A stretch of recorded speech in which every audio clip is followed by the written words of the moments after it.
because a thought came to my mind. I was watching the news this weekend. I don't know if you guys ever heard of this guy named Charlemagne the God. Oh yeah, I've heard of him. Yeah.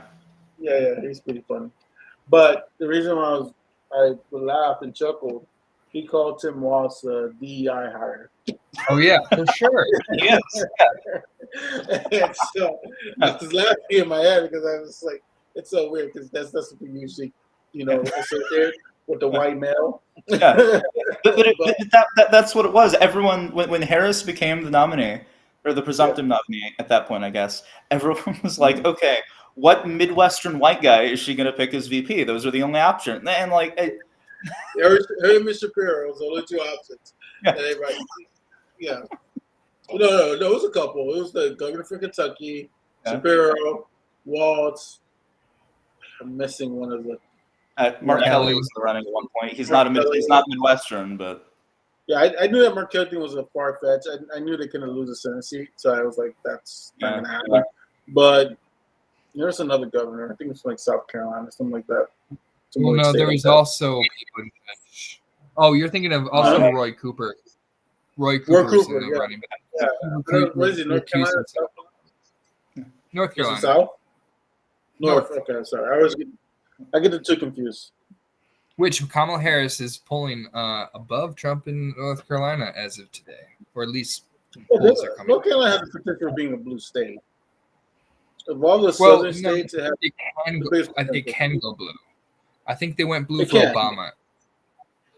Yeah, it definitely has enough Democrats to make it a blue state. I mean, obviously a progressive can't win that state, but they're a very moderate to win that state. That is similar to Georgia. Georgia's definitely more Democratic, and I do think it's because they have a smaller white population. That plays a nice role. North Carolina did did go for Obama in 2008, but that's about it. But there is their governor, the gubernatorial race is what's his name? Gosh, I wish the Republican. Do you know who I'm talking about, AJ? The Republican governor from North Carolina. Is that? Oh no, I was thinking of Youngkin, but that's Virginia. He is he's the one guy. He's like the Doug Mastriano of North Carolina. I can't remember. He's like a Holocaust denier. Like that guy. Oh yeah, the guy who's running. I don't remember his name. Yeah, I can't remember his name. From North Carolina, Republican. Isn't it Roy Cooper still? He's the current lieutenant governor. The current governor of North Carolina is a Democrat. Well, sorry, Sue said Roy Cooper. She's not. She's right half the time. Give me 1 second. No. Roy Cooper is the governor, but this isn't talking about the Republican running for governor. No. I know, but she was wrong. Hopefully, Apple, you fix this with your new AI update in September and October. Oh, Mark Robinson. Mark Robinson. I think I started to remember the Robinson part, but okay. Yeah, Mark Robinson. Anyways, sorry, I wasted all our time trying to remember his name, but I do feel like he, being so radical, is dragging down Republicans in North Carolina, just like Mastriano did in Pennsylvania in, was it 22? Yeah. Or was that 20? The Trump back, it was like part of that wave where all the Trump back candidates kind of lost. Yeah. So, I'm sorry, since Josh Shapiro dramatically overperformed, that's why people think he's such a great candidate, because he's running against a horrible, Republican candidate. That's why I think Trump may actually win in North Carolina, or the other way around. I'm so sorry. Trump might actually lose North Carolina because of Mark Robinson. What are the swing states right now, because of Kamala Harris? Actually, states, I would say Nevada, Arizona, or really could go either way. Pennsylvania, which should go for her because Shapiro's going to back her. Wisconsin, which I don't know if we're going to win Wisconsin. I think Wisconsin's pretty safe for not safe, but pretty solid for the Democrats. I think it's going to go 4% in her direction. So? No, yeah. I don't know if Wisconsin's that safe. Wisconsin's a pretty Democratic stronghold. They're kind of like Michigan. They they lost in 2016 just like Michigan did, but For the most Who's part, the governor of Wisconsin? What's his name? He's very, very liberal, and he's an old man. What's his name? He's very forgetful. Yeah, It's not coming back. I'm so embarrassed, guys. I remember all the names. I swear to God. Yeah, I'm gonna win an award for naming all the Evers. governors. I didn't even have to finish typing. Oh, yeah. To finish typing, it was Tony Evers. I remember. Yeah, he's a very good governor. I'm very surprising that he won, because he's very progressive, and I don't know if you know, Wisconsin was one of the only states that voted. They're historically for the Progressive Party. They have had socialist mayors in Milwaukee. Wisconsin's a very historically progressive state, but progressive meaning more like populist, not necessarily like left wing. So they're more like Minnesota in the sense they're like agrarian populist types, and but they're also Paul Ryan. Yes, they also have that side of Wisconsin. It's very bifurcated. No, for sure. But genuinely, I think William Jennings Bryan, and this goes back way, but they've had way long time. But they've had like progressive, progressive party senators and stuff like that. So all this is, a reflection of a culture in Wisconsin.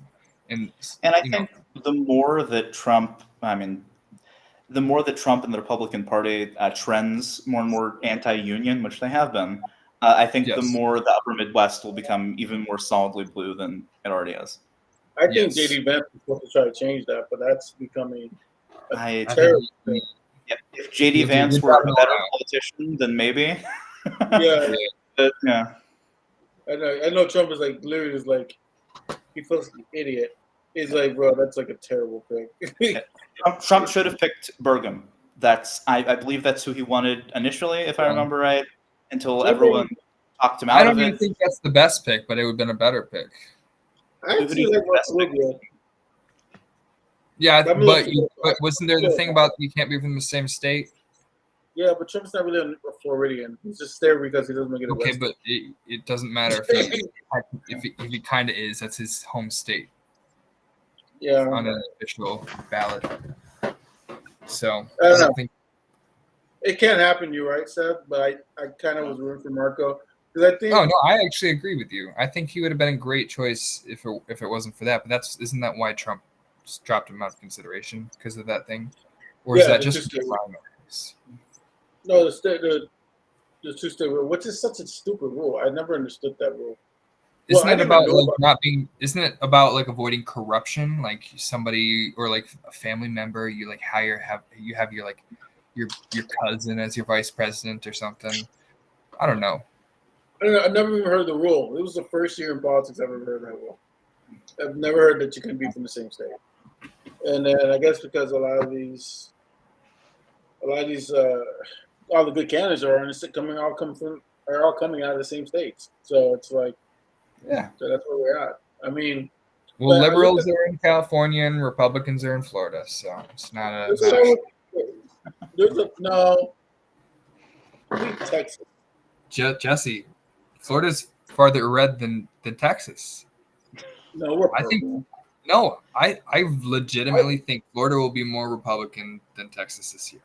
The problem with the problem with Florida is Florida's just different, and everyone knows Florida is just different. Texas isn't different, but it's big.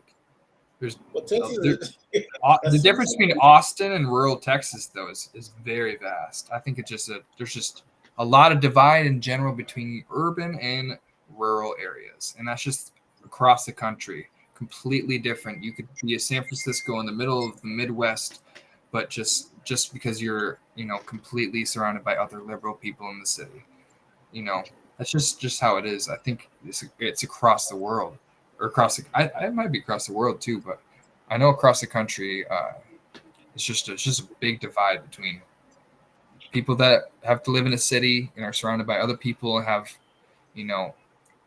needs like that, and then people who have to fend for themselves with guns in rural areas and who hunt animals and have to work in companies, these few companies available in their small towns.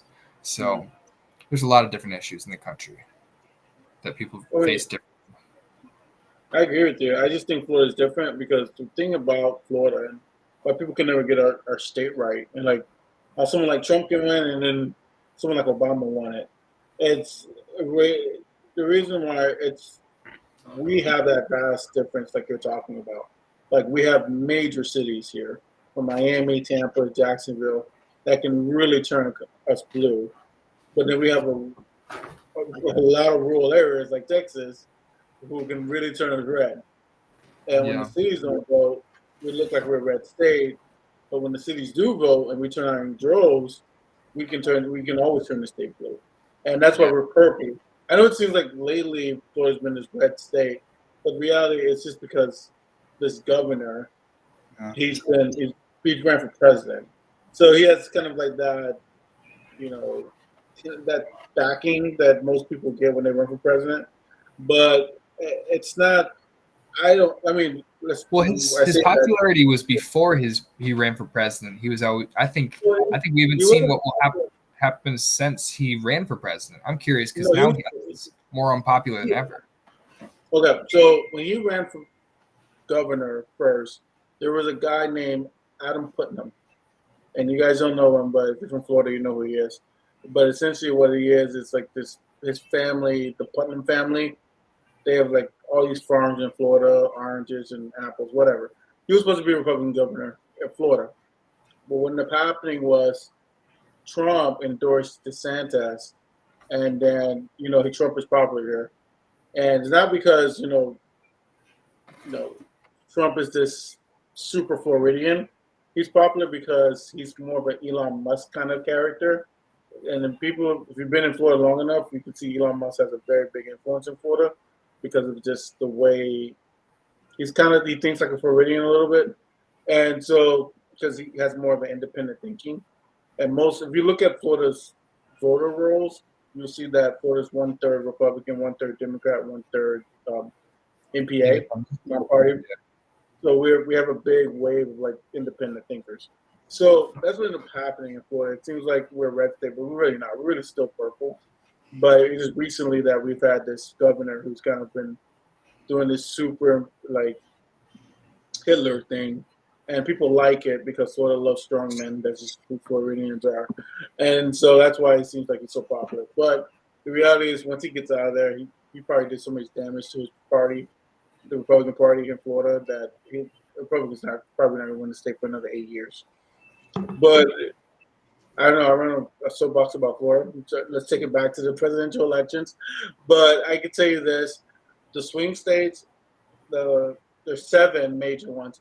I think 5 out of the 7 has newly elected Democratic governors, which is great news for us in those swing states.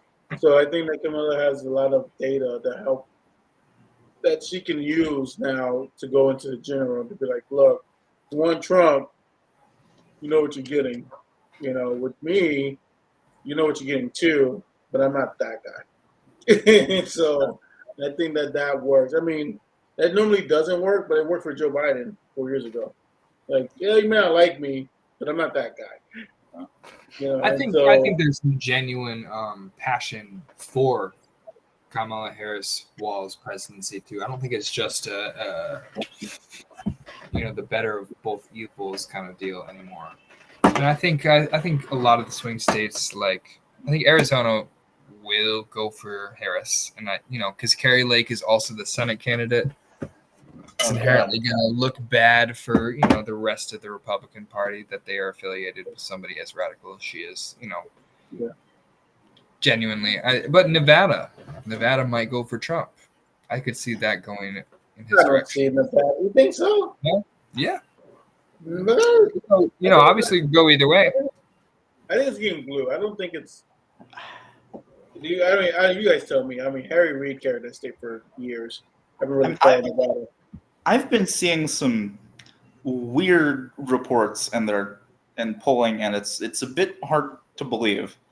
But I've just kind of like been seeing some things that like the Mormon population as a whole has been tilting more blue since the Harris Walz ticket dropped, and that would have a non-zero effect on Nevada. I'm not saying that Utah is going blue. I highly doubt that. But that does cause a bit of a spillover effect. Something to consider in Nevada, and some other. I think Nevada is probably actually the only swing state that affects. Now that I think about it, because the rest are where a lot of Mormons are deep red. But that's something I saw that I want to research more because I found that interesting. I've been seeing, based on that report, people said Bluetah because of the fact that RFK is at like 24-25%. Oh yeah, you're right. Yeah. If and that really, that still takes away from Trump. But I don't know. I think Trump will still win, but I think it'll be interesting to see. That will be probably the most interesting state. That could actually be a three-way kind of race. So, well, I think is it Mitt Romney from Utah? Yeah, I think so. Very moderate Republican. I think their governor, Spencer Cox, very moderate Republican. Yeah, they can't stand Trump.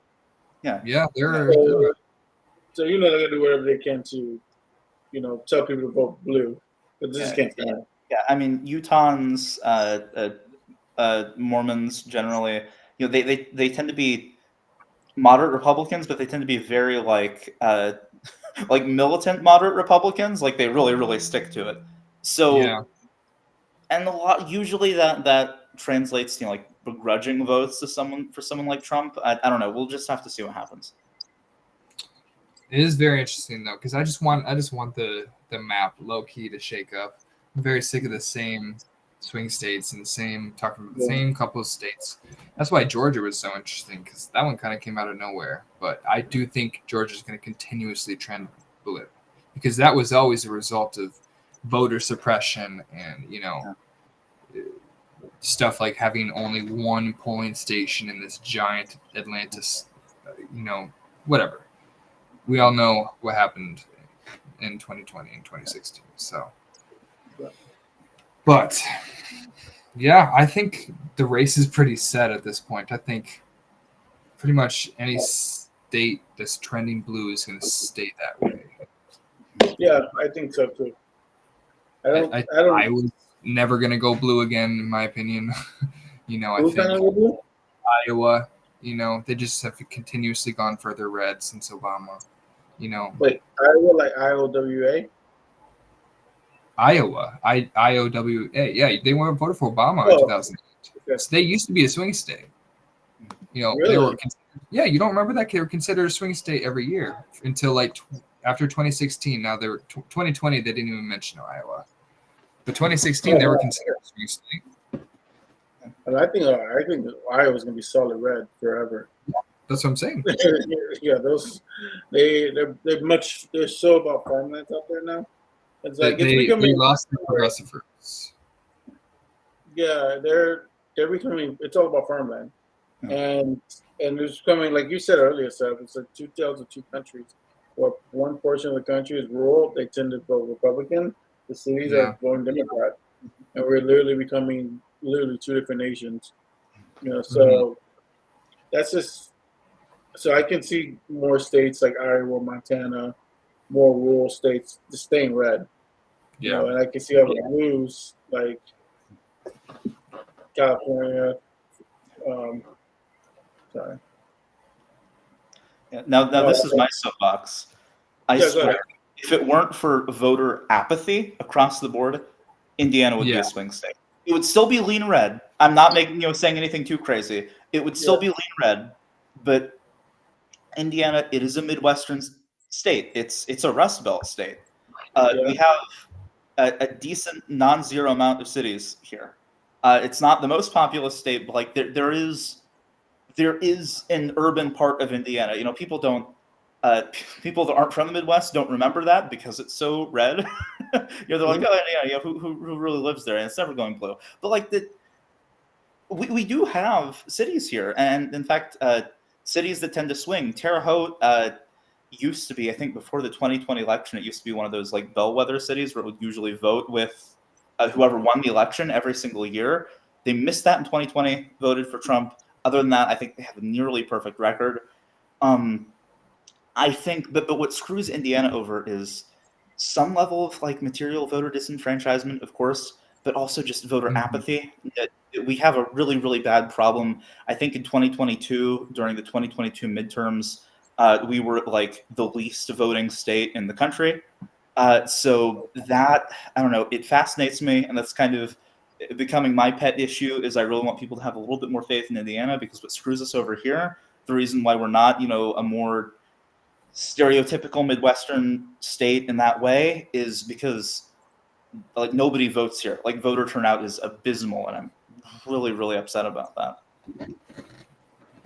Why do you think that? Do you think it's like the Midwest kind of hangover, disenfranchisement? Because I know the Midwest feels as if the country's giving up on it um, because of the auto industry, which usually drove the Midwest. It's had manufacturing mostly associated with it, and I know a lot of people in the Midwest feel like the country's kind of leaving them behind, and the workers are feel left behind, and the factory and the manufacturing. Is that they're just disenfranchised because they think the country's leaving that region behind? I'm absolutely, and I think a lot of them are disillusioned. And of course, this is all anecdotes. So this, there's no data behind this whatsoever. But I really think what happened after Obama 08, when Indiana went blue, is a lot of people in the state seem to have been, I talk to people that voted in that election all the time, naturally, that voted for Obama, even if they were usually Republican or conservative. My dad's this way, for example. They voted for Obama in 08. It seems like there's a lot of air of resentment in the fact that a lot of people seemed to hope that Obama would bring, a lot more hope and change than he really actually did, that he'd be a little bit more radical, a little bit more of a firebrand. And after that didn't happen, that seems to be when our voting turnout started to get abysmal. It seemed like a lot of people really thought that he was, like that was kind of the last hurrah, and then they were disappointed, and now we have abysmal voter turnout, and when we do, it tends to be Republican, and people in cities just don't vote at the national level because they just have resigned themselves to the fact that their vote won't matter. No, I hear you on that. I mean, go ahead, sir. Oh, it's just, how do you think that somebody like Walz, who just really speaks to the Midwestern or just the populist sentiment of regular Americans, would affect the race in somewhere like Indiana, where people fundamentally just don't feel like anybody speaks to them? Do we think like the turnout is going to be a level unheard of? 2020, I mean, 2020 might surpass it because of all the write-in ballots and stuff like that. So I don't know how that's going to change in this election. But what do we think about the turnout this year? Do we think it's going to be like bigger than ever because people are just finally have somebody different? I think it could be. Yeah. I mean, especially like if we look at a place like Indiana, right? If we use that kind of like as an example. I don't have any, like, no one polls in Indiana, which is a shame. But again, I mean, nationally, all the people that don't live in Indiana have also resigned themselves to red Indiana forever. So, nobody does any polling here, basically. But I think I would hazard a guess that Walz would bring is going to be good for Midwestern turnout, even Indiana turnout, even Democratic Indiana turnout. Again, I can't, and I think we'll actually have a really good test to see. We do actually have a swing district in Indiana, congressional district IN01. Frank Mervyn is one of our 2 Democratic congresspeople that are still in Indiana, and Republicans are going to try to challenge him, and they've sunk a bunch of money into their candidate. I don't remember his name. And the Democrats have been trying to sink money into Mervyn. So we will have Indiana will have a fun little experiment. We'll get to see how that plays out. As far as kind of like a microcosm of will Indiana fight back? Will be red forever? Because then we'd only have like 1 Democratic congressperson after that. In terms of the rest of the country, we'll switch to that gear. I think I've been on my Indiana soapbox for a little bit too long. I do think, look, it's kind of cheesy when you say it out loud, that something people have been saying a lot is that the Harris Walz ticket, it looks like America. You have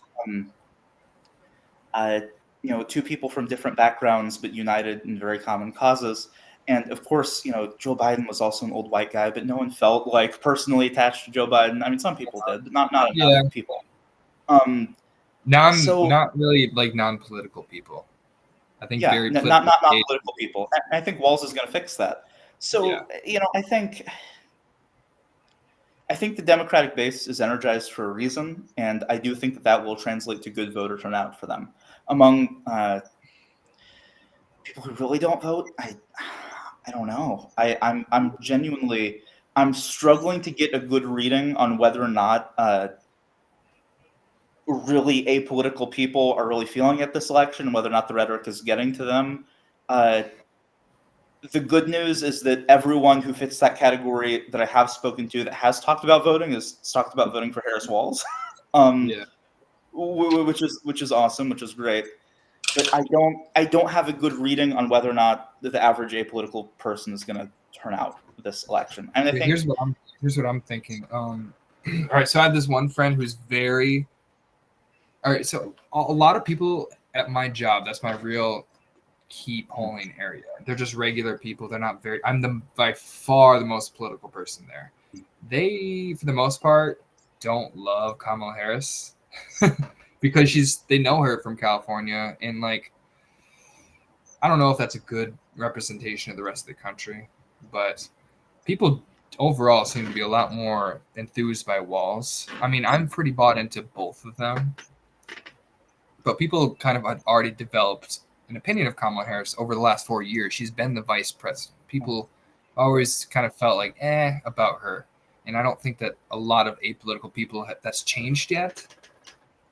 So I'm interested to see how Walz is a reflection of her, but also this is just a thought experiment because I want to see how we think people actually view Kamala Harris. How much more successful would the Democratic ticket have been? Not that I prefer this. If Walz was on the front of the ticket, I feel like that says a lot about how people feel about Kamala Harris. You know what I'm saying? I don't know if Walz is still about to. No, just saying, like, if the role was reversed, do we think that Walz would perform like 5% better? Or do we think that people don't care about the role as much between them, the role reversal, if she's on top of the ticket or not? How do people feel about Kamala Harris? I think the type of ticket matters. I mean, I like Walz. That's cool, but I'm not sure if he's a president. No? I feel like Walz could be the president tomorrow. He would be the best choice I could think of in the country. I don't think he's like he doesn't strike me as a president. Yeah. I don't know. I think that if Harris has either a good 4 years or a good 8 years, but I think it could be 4 years too, whichever she wants. She'd have to win every election she ran in. And if they had a successful tenure as president and vice president, I think Walz could and probably would run in the next election. I think he'd win, and I think he'd win the presidency. To be honest, that's a big. I 100% think he would win. I'm not sure that he would run. I think he's like a good dude, and he'd be like 68, and he'd be like, I just want to spend time with my wife and spend time with my kids now. I'd like to, I don't think he has that personal ambition like Shapiro. I feel like that's why she chose him. Is he's not gunning to be the next guy up. Although I do think that if he's really concerned about continuing the message kind of thing, that's possible. If there was some sort of anti-establishment centrist kind of, candidate trying to run against them because they're the new establishment, I could see why he would try to maintain the message. But I agree. I think he would be very popular.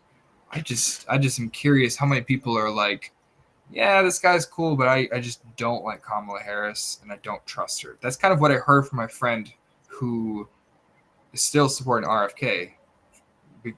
He's just a normal dude. I'm sure he would be liberal with most of his views, except for, he's an anti-vax kind of thing. But, I wonder how much people just have their opinions hardened about Kamala Harris already. That's what I'm curious. I don't know. I mean, I will say that when I have, like I said, when I have talked to my, apolitical friends, like at work, like with coworkers, what has energized the some that have decided they're going to vote for Harris.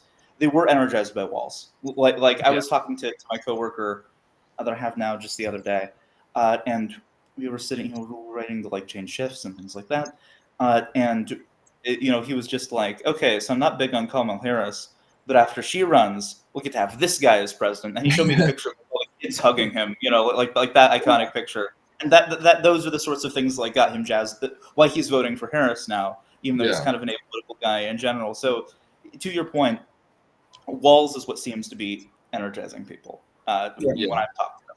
I would love to talk to more apolitical people, see how they're feeling, but I'll have to. Unfortunately, a lot of people that were apolitical,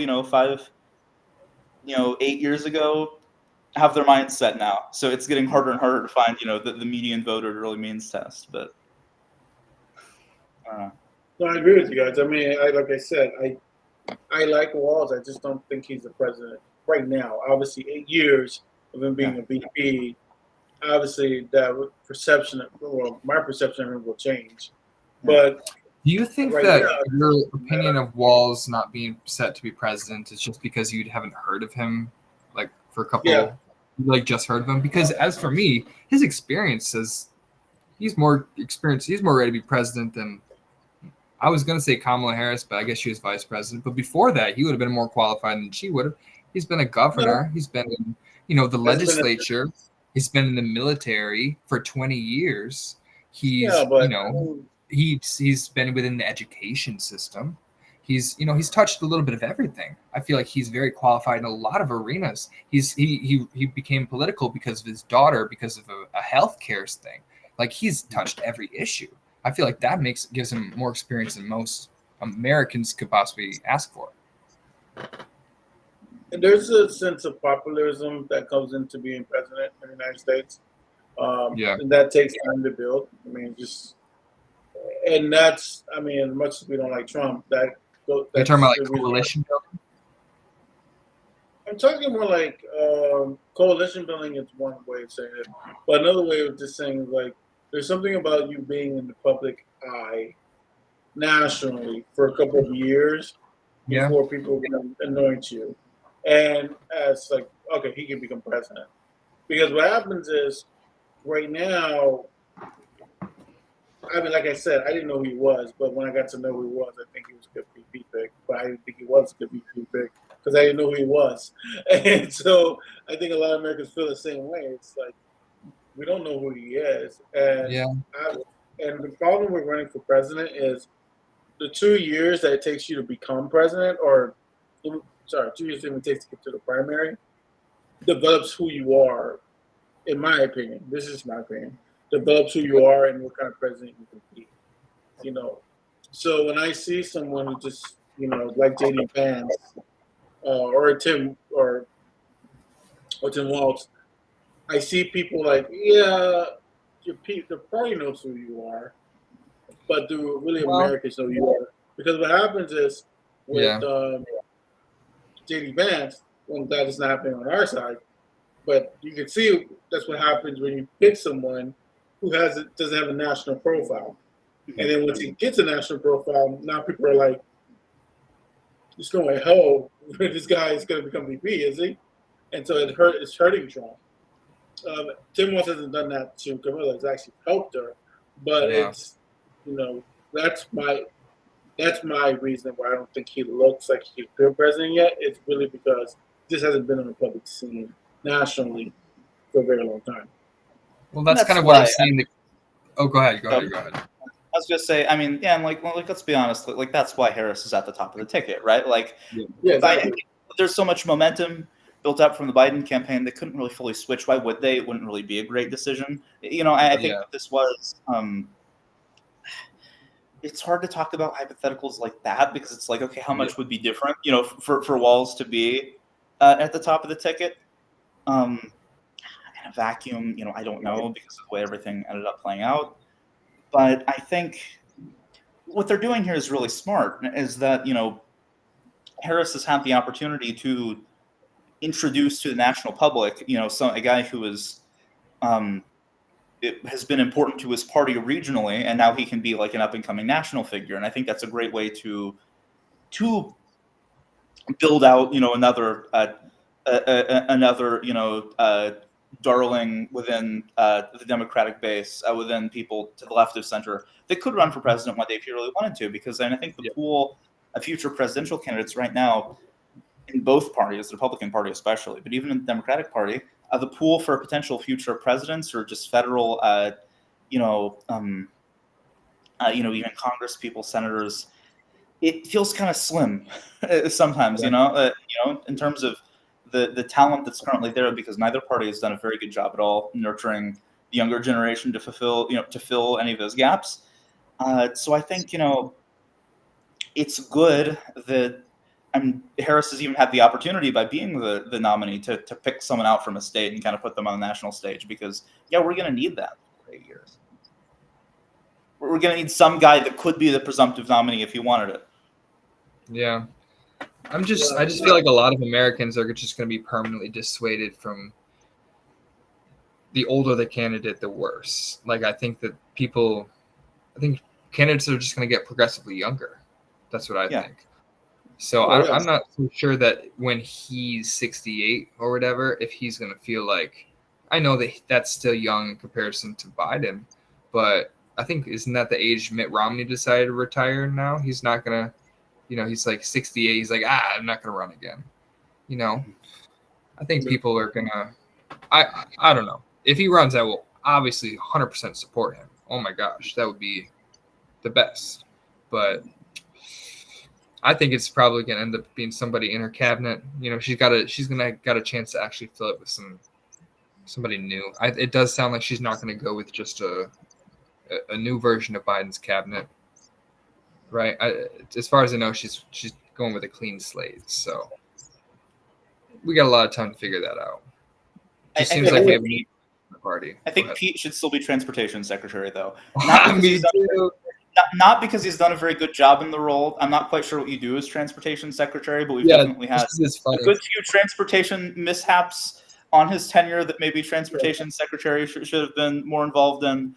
But I like him being on the national stage because he's one of those people that I think could take over. He's younger. He very clearly wants to be president. He moved out of South Bend to a swing state. I think that's a pretty clear sign that the guy wants to be president, right? And I think that he could be a great thing in the future. So please keep him in the national eye, like, somehow, I think he knows. I just think he knows he can't go from transportation secretary to president, which is why he moved to a swing state, which is why he's going to run for election in Michigan before he runs for president. But he absolutely, that's all he cares about and thinks about. He's going to be president, but he has like 30 years to do so. So he'll get that.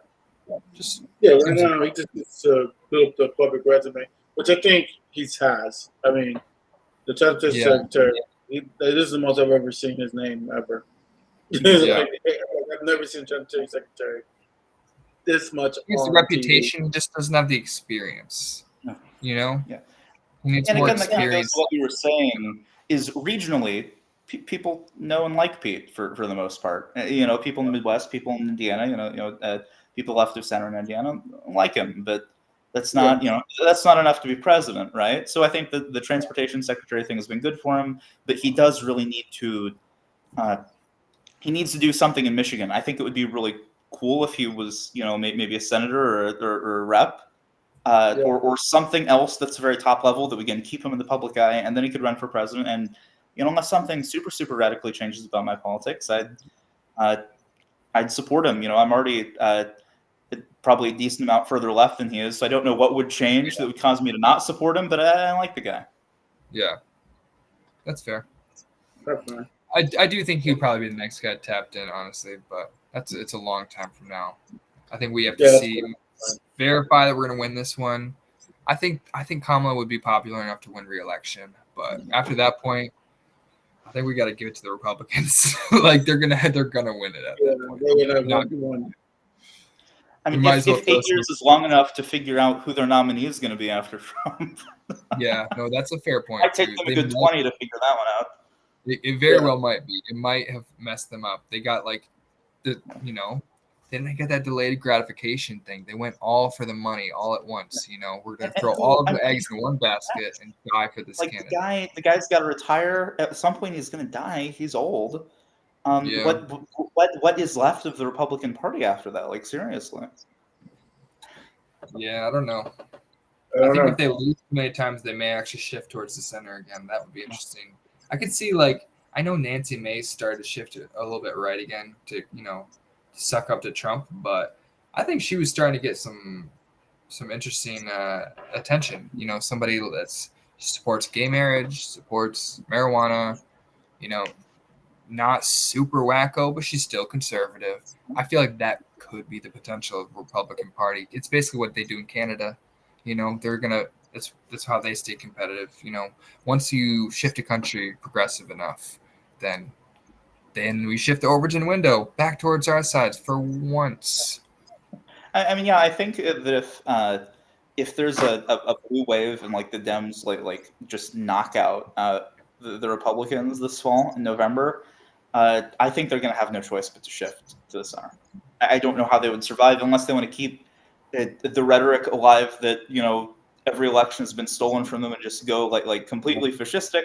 I guess that's another option, but I really think they'd have to shift towards the center if they get beat that hard in November. Just like there's just a gasping for air, just dying demographic of progressives looking for representation in this country. I feel like there's the same thing in the center right. Yeah. I feel like they are dying for somebody to just be support tax cuts, be chill about social issues, and just win elections. They would win every election if that was what they ran on. But just because of the way the country is, I don't know. Yeah. We'll see how things turn out. We have 8 more years of episodes before that time. Oh my gosh! And we will have plenty of time to discuss it. But it was a good episode, guys. I think that we touched base on a lot of issues.